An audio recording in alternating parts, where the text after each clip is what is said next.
माननीय सभापति महोदय, आपने मुझे बजट 2025-26 पर बोलने का जो अवसर प्रदान किया उसके लिए मैं धन्यवाद जोहार करना चाहूंगा।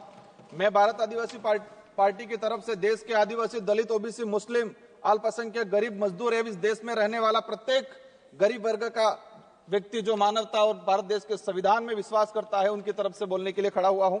आज देश का पढ़ा लिखा, डिग्रीधारी, शिक्षित, बेरोजगार युवा 200-300 रुपए में दिहाड़ी मजदूरी करने के लिए मजबूर हो रहा है, और जो दूसरी तरफ जो विदेश में जा रहे हैं, जो रोजगार के लिए वो दोबारा पैरों में, हाथों में बेड़ियां लेकर वापस लौट रहे हैं। ये हमारा देश की स्थिति है, पढ़े लिखे विशेषकर बेरोजगारों की। आदिवासी समुदाय ने जितना प्राकृतिक आपदा का कहर नहीं झेला है, उससे ज्यादा हजारों सालों से शोषण, अत्याचार, विस्थापन जैसे मानव निर्मित आपदाओं के कहर से जूझा है।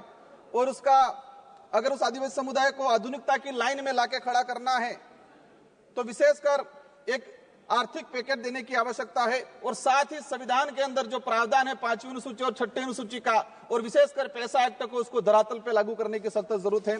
सभापति महोदय, देश के अंदर देखा गया है विस्थापन की जो समस्या, भारत देश में विकास के नाम से सबसे ज्यादा अगर कोई विस्थापित हुआ है तो आदिवासी समुदाय विस्थापित हुआ है। एक survey report Indian social institute की एक रिपोर्ट के अनुसार बताया गया है कि वर्ष 2010 से 2025 तक 15 सालों में 15 लाख आदिवासियों को विकास के नाम से विस्थापित किया गया है।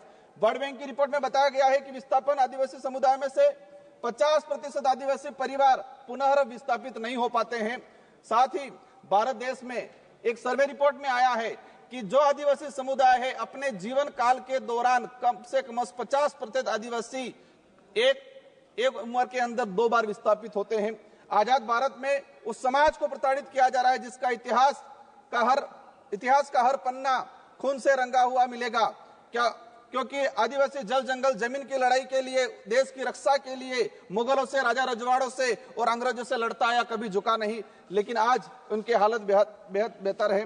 पिछले 10 सालों में भाजपा सरकार द्वारा धर्म की आड़ में कलम कागज के हथियारों से आदिवासियों के अधिकार, जल जंगल जमीन को हड़प कर आदिवासियों की मानसिक, आर्थिक, बौद्धिक हत्या करने का काम किया गया है। सभापति महोदय, आज बजट में सशक्त भारत बनाने की बात चल रही है। बनना चाहिए, हम भी चाहते हैं, हमारा देश मजबूत बनना चाहिए, विश्व शक्ति बनना चाहिए, लेकिन स्थिति क्या है? हमारे देश का जो भविष्य कुपोषण की बेड़ियों में जकड़ा हुआ है। NFS 5 की रिपोर्ट बताती है कि आदिवासी बच्चों में 55% आदिवासी कुपोषित, और उसमें भी 42% बच्चे गंभीर एनीमिया से पीड़ित है। और आज देखा गया इस बजट के अंदर कि कुपोषण को दूर करने के लिए कोई बजट का प्रावधान नहीं किया गया है। बेटी बचाओ बेटी पढ़ाओ का नारा लगा रहे हैं, बट हमारे देश की महिलाओं के लिए हम भी चाहते हैं कि मजबूत बने, सशक्त बने, लेकिन हकीकत क्या है? देश के अंदर देखा गया है कि आदिवासी समुदाय में विशेषकर हर तीसरी महिला कुपोषण का शिकार है और हर दूसरी महिला एनीमिया का शिकार है। आदिवासी बच्चों में शिशु मृत्यु दर राष्ट्रीय औसत से 30% अधिक है। 5 वर्षों से कम उम्र के आदिवासी बच्चों की मृत्यु का अनुपात राष्ट्रीय औसत से 61% अधिक है। माननीय सभापति महोदय, बाकी जो जीवन काल के अंदर देखा गया है, कभी माओवादियों के नाम से, कभी नक्सलवादियों के नाम से मारा जाता है। एट्रोसिटी में कई आदिवासियों को मारा गया। NSRC की एक रिपोर्ट बताती है कि वर्ष 2020 से 2025 मात्र 5 साल के अंदर 400 आदिवासी पुलिस मुठभेड़ में मारे गए हैं। आज मणिपुर का हत्याकांड, मणिपुर में देख लो, कई आदिवासियों को मारा गया है। छत्तीसगढ़, झारखंड का आम आदिवासी कभी उधर नक्सलवाद माओवादी की गोलियों के से कहीं के निशाने पे है, उधर पुलिस की गोलियों पे निशाने है। बीच में आम व्यक्ति जो है वो आज उसके साथ अत्याचार हो रहा है। हर दिन एक न एक व्यक्ति मारा गया है। आदिवासी, दलित, पिछड़ों को सशक्त बनाए बिना हमारे भारत देश को सशक्त भारत बनाने की कल्पना करना एक कोरा सपना रह जाएगा। स्वास्थ्य सुविधा की देखा जाए, आदिवासी क्षेत्र में PSC CSP की, CAG की एक रिपोर्ट आई है कि आदिवासी बाहुल्य क्षेत्र में जितनी जो PSC CSC है वहां पर 60% डॉक्टरों के पद रिक्त हैं। देश में मात्र 18% आदिवासी गर्भवती महिलाओं को ही संस्थागत प्रसव का लाभ मिल पा रहा है। संस्थागत प्रसव का सिर्फ मात्र 18%। सभापति महोदय, 1 मिनट का रहा है। शिक्षा की बात करें, हमारे राजस्थान के अंदर झाड़ोल कोटड़ा के अंदर जहां से एक मंत्री जी आते हैं, वहां पर 14 वर्ष से अधिक बच्चों को स्कूल और पेन पेंसिल किताब क्या है वो नहीं पता है। आज देखा गया है यूनेस्को की एक रिपोर्ट में देश में 35% आदिवासी बच्चे ड्रॉप आउट हो रहे हैं और राष्ट्रीय औसत 12% है। 8%, मात्र 8% आदिवासी युवा उच्च शिक्षा की पढ़ाई पूर्ण कर पा रहा है। देश के अंदर देखा गया है वर्तमान में कि 85% आदिवासी परिवार की पहली पीढ़ी पढ़ रही है और 20% आदिवासी ऐसा है जिनकी पहली पीढ़ी भी आज पढ़ाई नहीं कर पा रही है। बकाया छात्रवृत्ति 2 साल से छात्रवृत्ति नहीं आ रही। हमारे राजस्थान के अंदर केंद्र से बजट रिलीज नहीं हुआ है।